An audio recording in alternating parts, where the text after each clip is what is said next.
কি করছো শাশুমা? এই তো কাজ করছি। আমার ছেলে কোথায়? দেখ তো ঘরে আছে। কি ব্যাপার একা একা হাসছিস? তোকে আবার ভূতে দিলে নাকি? তুই এখানে? তোকে আমার ঘরে আসতে নিষেধ করিনি। তুই সবসময় আমায় এমন করিস কেন বলতো? তুই ভালো করেই জানিস আমি তোকে এক মুহূর্ত না দেখলে থাকতে পারি না, আর আমি তোকে কতটা ভালোবাসি। আমি তোকে ভালোবাসি না কতবার বলবো? দেখ টনি, তুই আমার বেঁচে থাকার একমাত্র সম্বল। তুই এমন কিছু করিস না যাতে আমার বেঁচে থাকার ইচ্ছাটাই হারিয়ে যায়। তুই খালি খালি মিথ্যা স্বপ্ন দেখা বন্ধ কর। আমি তোকে কখনো বিয়ে করবো না। তুই হয়তো ভুলে যাচ্ছিস আমাদের সেই ছোটবেলা থেকে বিয়ে ঠিক হয়ে আছে।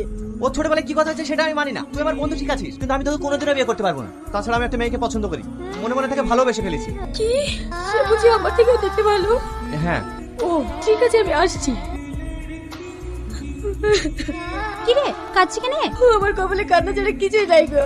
যদি আমার কপাল ভালো হতো তাহলে ছোটবেলায় বাবা মারা যেত না, আমাকে সবার লাঠি চাটা কাজ জন্য রেখে যেত না। কেন, বাড়িতে কিছু হয়েছে? সেটা আবার নতুন কি? থালা হাঁড়িগুলো পরিষ্কার করে জামা কাপড়গুলো কেচে দিবি, যেন কোনো নোংরা না লেগে থাকে। ভাবি ভীষণ খিদে পেয়েছে, আমাকে চাটি খেতে দাও। খেয়ে জামা কাপড়গুলো পরিষ্কার করে দিচ্ছি। আজকে আমার কাছে খাওয়ার পালি নাই, বড় ভাবির কাছে খাবি। ঠিক আছে ভাবি। ছি ছি ছি ছি, কি করেছে? সালমা, সালমা! হ্যাঁ ভাবি, কিছু বলছো? তোর ভাই জন্য ফ্রিজে থেকে মিষ্টি রাখা ছিল, কে খেয়েছে?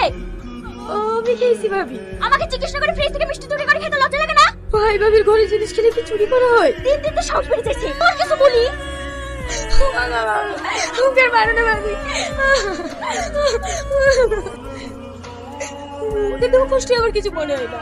যাকে ঘিরে এত স্বপ্ন দেখেছি, ভেবেছিলাম সে হয়তো অনেক সুখে রাখবে, কিন্তু আজ তোমার ছেলেও আমাকে অস্বীকার করলো। আসলে আল্লাহ আমার কপালে সুখ লিখতেই ভুলে গেছে।